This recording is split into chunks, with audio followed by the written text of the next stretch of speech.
جھوٹا الزام قرآن سے ثابت نہیں، حدیث سے ثابت نہیں۔ سب سے پہلے میں نے خطبے کے بعد آیت پڑھی، حامیم والکتاب المبین 25ویں پارے میں، اِنَّا أَنزَلْنَاهُ فِي لَيْلَةٍ مُبَارَكَةٍ إِنَّا كُنَّا مُنذِرِينَ۔ اللہ تعالیٰ نے قرآن عظیم کی قسم یاد فرمائی، اس کے بعد فرماتا ہے کہ ہم نے اس کو مبارک رات میں نازل فرمایا۔ اس کے متعلق دو قول ہیں۔ مفسرین فرماتے ہیں لیلۃ مبارکہ جو قرآن میں لفظ آیا ہے اس سے مراد شب قدر بھی ہے، اور بعض مفسرین فرماتے ہیں اس سے مراد شب برات بھی ہے، کیونکہ آگے کی آیت میں رب تعالیٰ فرماتا ہے فیہا یفرق کل امر حکیم، اس رات میں ہر حکمت والے معاملے کی تقسیم ہوتی ہے۔ رب تبارک و تعالیٰ اپنی جانب سے جو معاملات تقسیم فرماتا ہے وہ آج کی رات یہ ہو گئی قرآن پاک سے، بخاری شریف کی حدیث ہے، مسلم شریف کی حدیث ہے، مشکات شریف کی حدیث ہے، جلد نمبر 1 صفحہ نمبر 441۔ حضرت عائشہ صدیقہ رضی اللہ تعالی عنہ اس کی راوی ہیں، فرماتی ہیں کہ میں نے آقا و مولا صلی اللہ علیہ وسلم کو ماہ رمضان کے علاوہ ماہ شعبان سے زیادہ کسی مہینے میں روزے رکھتے نہیں دیکھا۔ حضور اکرم صلی اللہ علیہ وسلم شعبان کے کبھی کبھار اکثر روزے رکھا کرتے تھے یا پھر پورے مہینے کے روزہ رکھا کرتے تھے۔ اس سے تو ثابت ہوا کہ شب برات شعبان میں ہو رہی ہے یا پھر رمضان میں ہو رہی ہے۔ شب برات کے روزے کے بارے میں لوگوں نے پوچھا کہاں سے ثابت ہے؟ بخاری شریف پڑھو، ماں عائشہ صدیقہ فرماتی ہیں حضور 15 شعبان کیا پورے شعبان کا ہی روزہ رکھتے تھے۔ دوسری حدیث ہے، حضرت عائشہ صدیقہ رضی اللہ تعالی عنہ فرماتی ہیں کہ نبی کریم صلی اللہ علیہ وسلم چند دن کو چھوڑ کر پورے ماہ شعبان کے روزے رکھتے تھے، پھر فرماتے شعبان میرا مہینہ ہے اور رمضان میری امت کا مہینہ ہے۔ تو حضور اکرم صلی اللہ علیہ وسلم روزے کا اہتمام فرماتے تھے۔ اور پھر یہ حضور کا ارشاد، جن لوگوں کی روحیں قبض کرنی ہوتی ہیں ان کے ناموں کی فہرست ماہ شعبان میں ملک الموت کو دی جاتی ہے۔ حدیث پاک یہ بھی اللہ کے حبیب صلی اللہ علیہ وسلم فرماتے ہیں، یہ بھی بخاری شریف اور مسلم شریف کی حدیث میں تلاوت کر رہا ہوں، آپ کے سامنے ترجمہ میں پڑھ رہا ہوں۔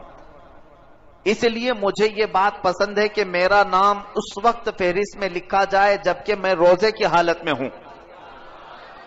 نبی کونین صلی اللہ علیہ وسلم فرماتے ہیں 15ویں شب کو، یعنی جو شب آج یہاں بیٹھے ہیں آپ، سال بھر جتنے مرنے والے ہیں ان کے ناموں کی فہرست ملک الموت کو دی جاتی ہے، اگلے سال تک اتنے لوگوں کی روحیں تمہیں قبض کرنا ہے۔ تو حضور پاک صلی اللہ علیہ وسلم فرماتے ہیں میرا نام اگر فہرست میں لکھا جا رہا ہو تو اس حالت میں لکھا جائے کہ میں روزے کی حالت میں ہوں یا میں عبادت کی حالت میں ہوں۔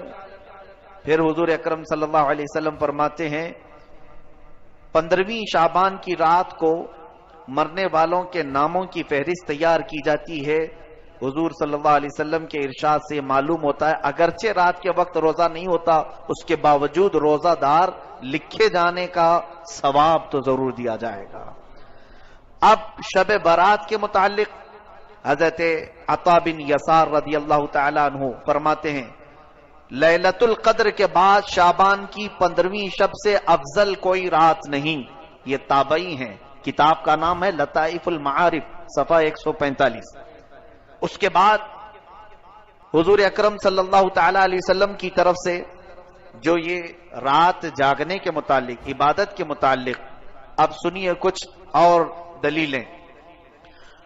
ایک بڑی حدیث ہے، حضور پاک صلی اللہ تعالی علیہ وسلم زیارت قبور کے لیے بھی تشریف لے جایا کرتے تھے، اور اس رات کو جانے کے متعلق بھی دو حدیثیں میں آپ کے سامنے تلاوت کرتا ہوں۔ علامہ ابن الحاج مالکی رحمۃ اللہ علیہ شب برات کے متعلق لکھتے ہیں کوئی شک نہیں کہ یہ رات بڑی بابرکت ہے۔ یہ ابن الحاج مالکی رحمۃ اللہ علیہ اس زمانے کے نہیں، کافی زمانے پہلے کے اور مالکی مذہب کے سب سے بڑے امام ہیں۔ علامہ ابن الحاج فرماتے ہمارے بزرگوں کا یہ طریقہ رہا ہے کہ اس رات کی بہت تعظیم کرتے تھے، اس کے آنے سے قبل اس کے لیے تیاری ایسی کرتے کہ جب وہ رات آ جاتی تو خوش اور جذبے سے اس کا استقبال کرتے اور پوری رات عبادت میں گزارا کرتے۔ المدخل کتاب کا نام ہے، جلد نمبر 1 صفحہ نمبر 392 یہ بھی موجود۔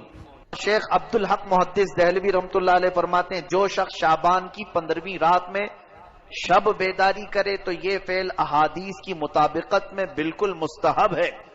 رسول کریم صلی اللہ علیہ وسلم کا یہ عمل بھی احادیث سے ثابت ہے کہ شب برات میں آپ مسلمانوں کی دعائے مغفرت کے لیے قبرستان تشریف لے جاتے تھے۔ یہ علامہ شیخ عبدالحق محدث دہلوی رحمۃ اللہ علیہ اس بزرگ کا نام میں لے رہا ہوں جن کے متعلق تمام دیوبندی حضرات کا بھی اتفاق ہے، اہل حدیث جماعت کا بھی اتفاق ہے، اہل سنت و جماعت بھی شیخ عبدالحق محدث دہلوی کو اپنا امام تسلیم کرتے ہیں۔ وہ بغیر اختلاف کے لوگوں کے نزدیک بالکل مستند عالم دین ہیں۔ ان کی بات میں نے یہاں پر پیش کی۔ آپ فرماتے ہیں کہ ہر 15ویں شب شعبان کی رسول کریم صلی اللہ علیہ وسلم قبرستان تشریف لے جایا کرتے تھے۔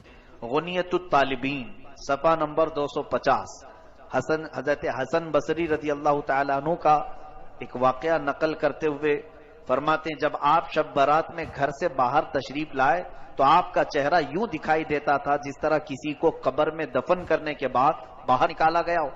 آپ سے اس کا سبب پوچھا گیا تو آپ نے فرمایا خدا کی قسم میری مثال ایسی ہے جیسے کسی کی کشتی سمندر میں ٹوٹ چکی ہو اور وہ ڈوب رہا ہو اور بچنے کی کوئی امید نہ ہو۔ پوچھا گیا آپ کی ایسی حالت کیوں ہے؟ فرمایا میرے گناہ یقینی ہیں لیکن اپنی نیکیوں کے متعلق میں نہیں جانتا کہ وہ مجھ سے قبول کی جائیں گی یا پھر رد کر دی جائیں گی۔ نہیں ہوگی۔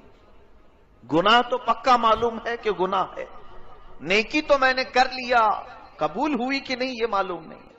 اس خوف سے آج کی رات میں کانپ جایا کرتا ہوں کہ آج رب تعالیٰ کے ہاں سے احکام نازل ہوتے ہیں۔ تفسیر مشکات شریف کی حدیث جلد نمبر 1 صفحہ نمبر 277۔ بعض لوگوں کو یہ عادت ہے جھوٹے جھوٹے اس طرح سے بیان کرتے ہیں۔ بہت سارے لوگ انٹرنیٹ کے مبلغ لوگوں کو ایسا بیوقوف بناتے ہیں۔ میں آپ کو جو چیز پیش کر رہا ہوں وہ اوتھینٹک ہے، مجھ سے سوال کر سکتے ہیں آپ بعد میں بھی۔ حضرت عطا بن یسار رضی اللہ تعالیٰ عنہ فرماتے ہیں شعبان کی 15ویں رات میں اللہ تعالیٰ ملک الموت کو ایک فہرست دے کر حکم فرماتا ہے جن جن لوگوں کے نام اس میں لکھے ہیں ان کی روحوں کو آئندہ سال تک مقررہ وقتوں پر قبض کر لو۔ تو اس شب میں لوگوں کے حالات یہ ہوتے ہیں کہ کوئی باغیچے میں درخت لگانے کی فکر کر رہا ہے، کوئی شادی کی تیاریوں میں مصروف ہوتا ہے، کوئی کوٹھی بنگلہ بنوا رہا ہوتا ہے، حالانکہ ان کے نام مردوں کی فہرست میں لکھے جا چکے ہوتے ہیں۔